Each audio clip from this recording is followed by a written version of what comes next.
It was a very dark and rainy night in Atlanta. The 17th of March 2025, 11:09 p.m. Rain poured down so hard that the streets looked like rivers. Water splashed everywhere. The wind made the rain hit sideways. A black car slowed down and stopped near a small 24-hour convenience store on Peachtree Street. The driver was James Harland, 48 years old. He was tall, clean-shaven. He had just finished an important business dinner with a new client. His briefcase was on the passenger seat. He opened his big black umbrella and stepped out of the warm car into the cold rain. As he walked toward the store to buy a bottle of water before driving home, he looked to the side. In the narrow alley next to the shop, a woman was sitting on the wet concrete. She was leaning against the dirty brick wall. Her legs were stretched out in front of her. She wore a thin gray hoodie that was completely soaked. Her dark hair was stuck to her face and neck. A used syringe lay on the ground near her right hand. Her eyes were half closed. Her breathing was slow and uneven. She looked like she was about to lose consciousness. James froze for a moment. Then he walked closer. He lowered the umbrella so he could see her better. "Hey, hello, can you hear me?" No answer at first. Only a small, weak moan. James quickly put the umbrella down, letting rain fall on his shoulders, and bent down beside her. He touched her arm very gently. "Hey, stay with me. My name is James. I'm going to call help right now." He took his phone from his pocket and called 911. While he waited for the ambulance, he took off his expensive wool coat. It was still warm from the car heater. He carefully placed it over the woman's body to protect her from the cold rain.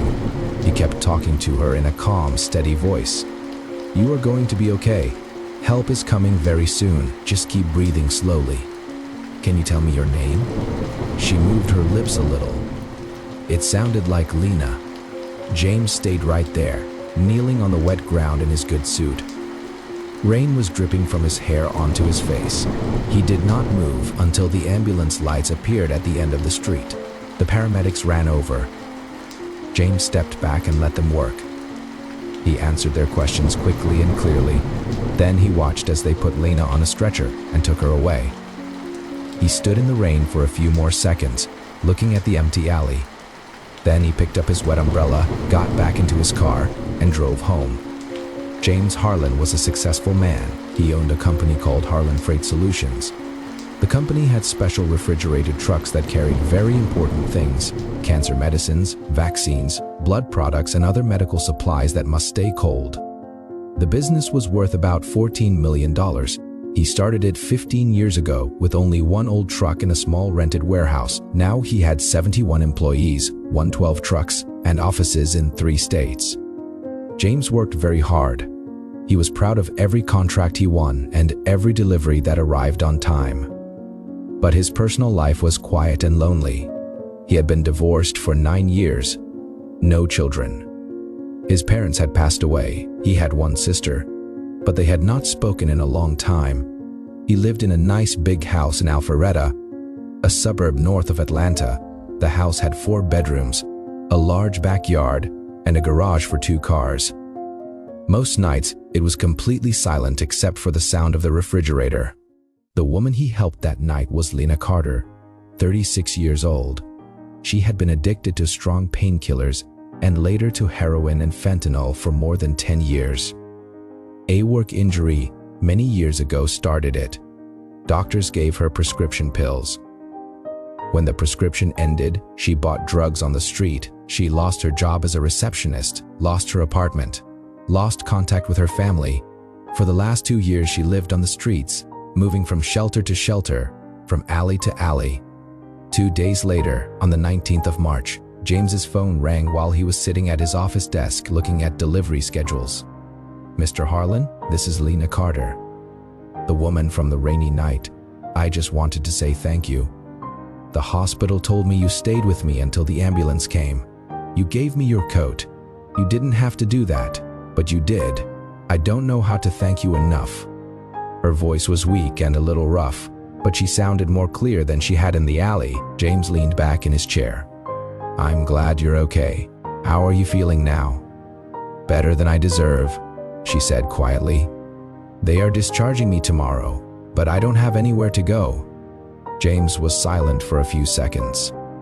I know a good rehab center, he finally said. It's not expensive, but it's clean and has good people. If you want to try, I can pay for the first 30 days. No strings attached. Just give yourself a real chance. There was a long pause on the phone. Why would you do that for me? Lena asked.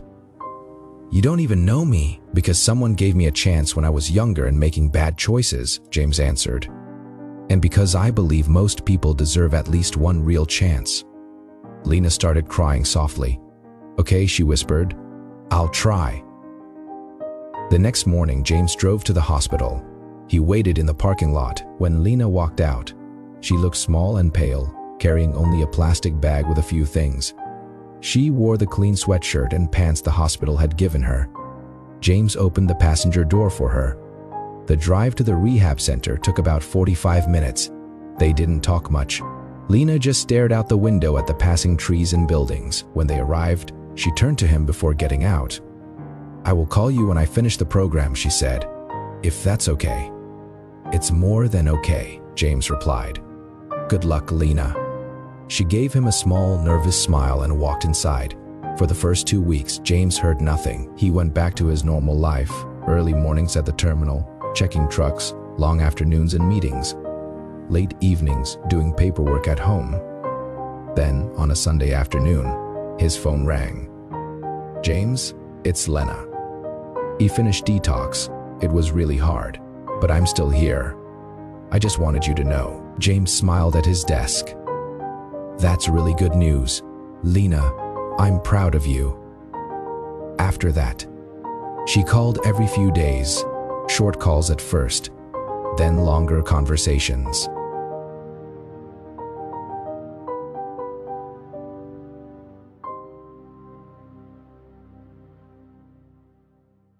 When she completed the 30-day program, she looked different. Her face was less swollen. Her eyes were clearer. Her hair was clean and tied back. James met her outside the rehab center gates. He brought coffee and a paper bag with new clothes, jeans, t-shirts, a warm jacket, socks, underwear, and simple sneakers. Lena looked inside the bag and her eyes filled with tears. You really didn't have to do all this. I wanted to, James said simply. They started meeting once or twice a week, coffee shops, parks, quiet diners. Lena was still nervous and shy at first. She worried about saying the wrong thing. James was always patient. He never pushed her to talk about things she wasn't ready to share. Slowly, she told him pieces of her past, a difficult childhood, an injury at work that started the pills, how everything fell apart after that. How alone she felt for so many years. James told her about his life too. How he started his company with almost no money. How hard it was to find good drivers. How stressful it was to keep everything on time and safe. How proud he felt when a hospital received medicine exactly when they needed it. Lena listened like nobody had ever listened to him before. She asked real questions. She remembered small details he told her weeks earlier. By early June, they were meeting almost every day. Lena found a part-time cleaning job at night.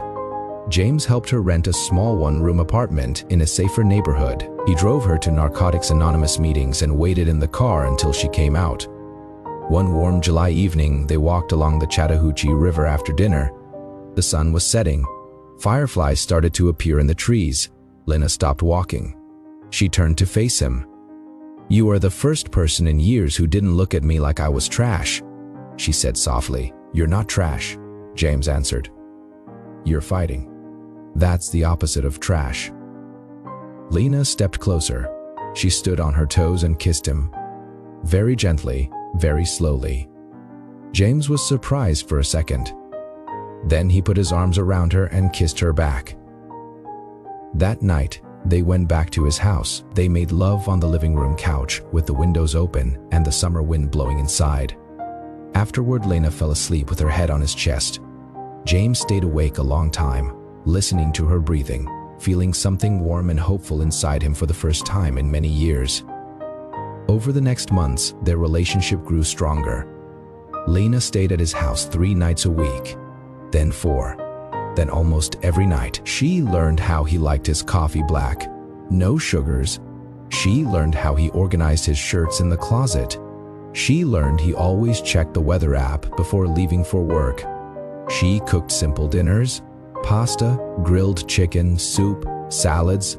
She cleaned the kitchen afterward without being asked. She gave him long back massages when he came home tired. James introduced her to a few people from work: his operations manager, his accountant, 2 drivers he trusted. Most people were polite, but some were cautious. One driver said quietly, "She seems nice, boss, but just be careful, okay?" James smiled. "She's sober, she's trying hard, that's enough for me." In October, he brought Lena to the company's yearly safety awards dinner. She wore a simple black dress he bought for her. She smiled, shook hands, asked questions about truck maintenance and delivery schedules. Several people told James later, "Your wife is lovely." That night, when they got home, Lena pushed him gently onto the sofa and kissed him deeply. "I want this forever," she whispered. James believed every word. In early November, he proposed. They were sitting on the back porch watching the sunset. He took a small box from his pocket. Inside was a simple diamond ring in a white gold band. Lena stared at the ring for a long time. Tears ran down her face. "Yes," she said. "Yes, James." They married 3 weeks later in a small ceremony at the county courthouse. Only 6 people came: his operations manager and his wife, his accountant, and 3 people Lena met at NA meetings. Lena wore a cream-colored dress that ended just above the knees. James wore a dark suit and could not stop smiling. They went away for 4 days to Savannah.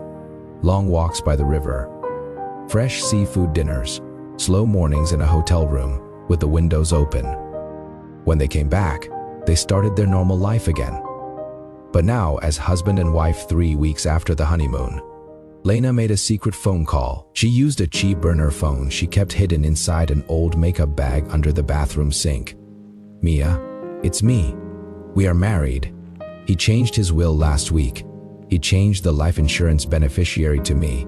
$1.8 million. The house goes to me. The company shares go to me. No children. No parents alive.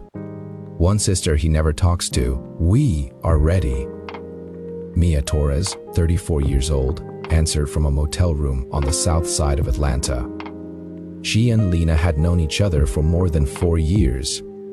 They met in a shelter, shared needles, shared motel rooms, shared small crimes when they needed money. Mia was thinner, had harder eyes, and was quicker to get angry, but she was loyal to Lena in her own way. "How much is everything worth together?" Mia asked.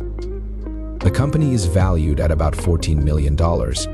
If we sell it carefully, maybe 10 to 11 million after debts. Plus insurance, house, bank accounts, about $2.5 million we can take quickly." Mia gave a low whistle. "And he really trusts you that much?" "He trusts me more than anyone," Lena said quietly. "That's why we have to make it look like an accident. No blood, no marks. An overdose is perfect. He already takes pain pills sometimes for his back. We just help it go further." They met secretly 4 times to plan everything carefully. First meeting, a quiet Waffle House far from the city.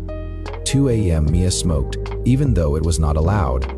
Lena showed her a sample fake pill she bought from Mia's contact. It looked almost exactly like James's real prescription pills. They practiced how Lena would open the capsules and mix the powder. Second meeting, an empty parking lot behind an old playground at sunset. They rehearsed the conversation Lena would have with James. "Baby, your back looks bad today. Take 2 pills and relax." They timed how long it takes for a big dose of fentanyl to stop breathing. Third meeting, a cheap motel room Mia paid for with cash. They made the final plan. Lena would start slowly replace 1 pill per week at first, then more. Mia would stay in another city the night James died. Lena would call 911 in the morning and act very upset. They agreed on the money split.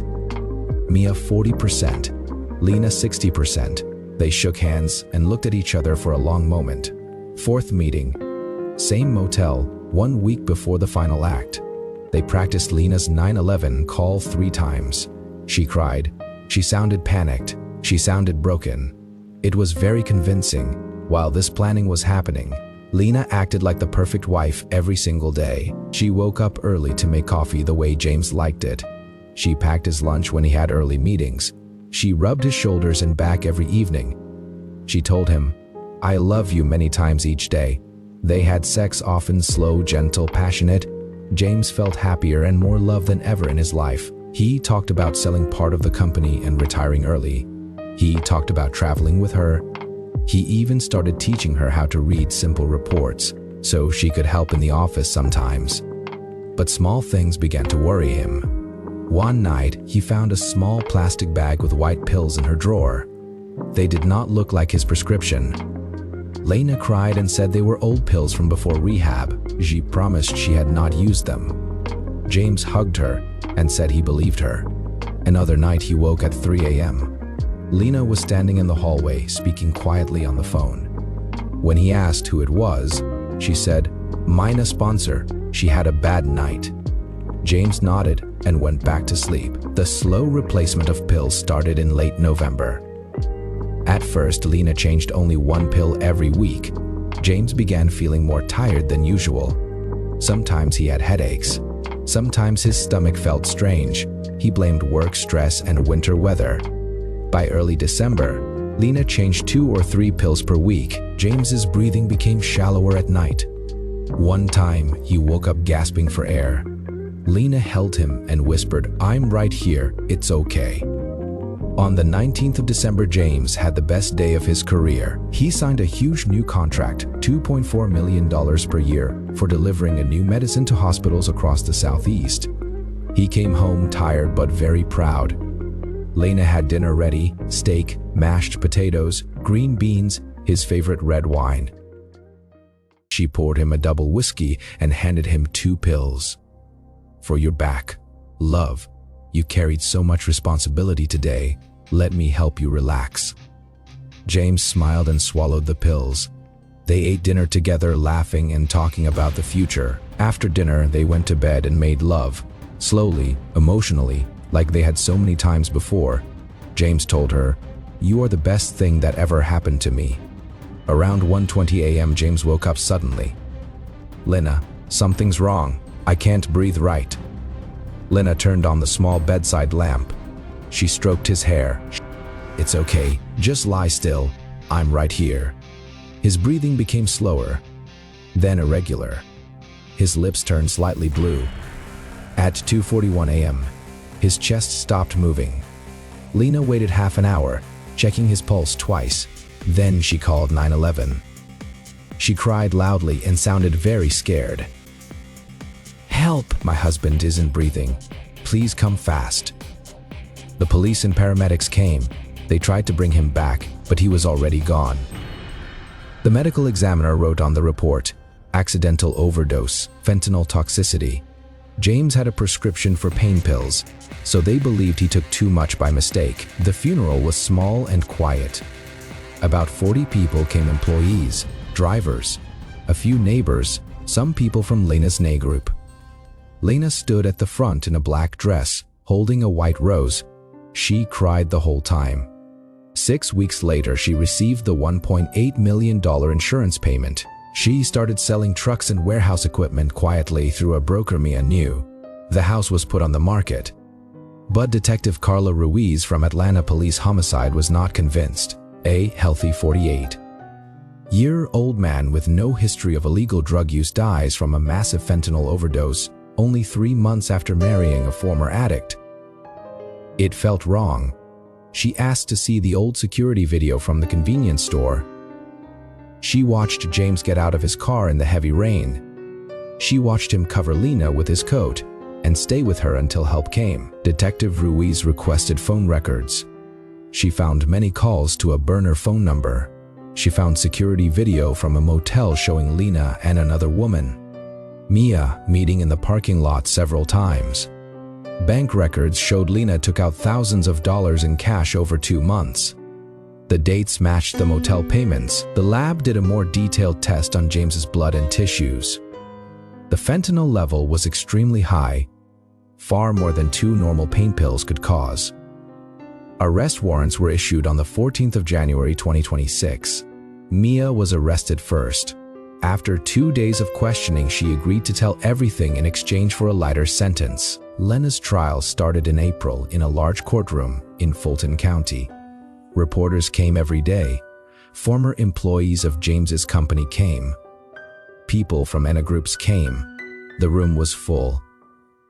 The prosecutor began by playing the security video on a big screen. The jury watched in silence as James stepped out of his car in the rain, walked to Lena, covered her with his coat, and stayed beside her. "This case begins with real kindness," the prosecutor said. "A man saw a woman dying in an alley and chose to help her. He gave her his coat. He waited in the rain. He saved her life. That same woman used his goodness to plan his murder and steal his money." Detective Ruiz testified for almost 4 hours. She explained the phone records, the motel videos, the cash withdrawals, the secret meetings. The medical examiner explained fentanyl, how it stops breathing, how fake pills can look exactly like real ones, how a big dose kills quickly and quietly. Mia testified on the 6th day. She cried a lot. She told the whole story, the meetings, the plan, the fake pills, the money split. Lena testified last. She wore a plain gray dress. She cried and said she loved James. She said she would never hurt him. But the prosecutor showed her the evidence again and again. She could not explain the secret phone, the motel meetings, or the large amount of fentanyl in James's body. In the closing speech, the prosecutor returned to the first video. One rainy night, a man stopped his car. He saw a woman in trouble and helped her. He risked getting wet and sick to save her. She took that moment of kindness and turned it into a cold plan to kill him and take everything he worked for. The jury talked for 9 hours. They found Lena guilty of first-degree murder. They found Mia guilty of conspiracy to commit murder. Lena was sentenced to life in prison with no possibility of release. Mia received 28 years. In prison, Lena keeps one small photo. It shows James stepping out of his car in the rain, smiling gently as he puts his coat over her. Sometimes she looks at it for a long time. A small feeling of sadness comes, not strong enough to change anything, but strong enough to remember the man who stopped his car on a rainy night when no one else did. James Harland's company was sold to a larger logistics company. After paying taxes, lawyers, and debts, the remaining money was given to a charity. That charity runs free rehab programs for women struggling with addiction. In the end, the only real good that came from James's kindness was help for many other women who were lost in the same darkness Lena once lived in.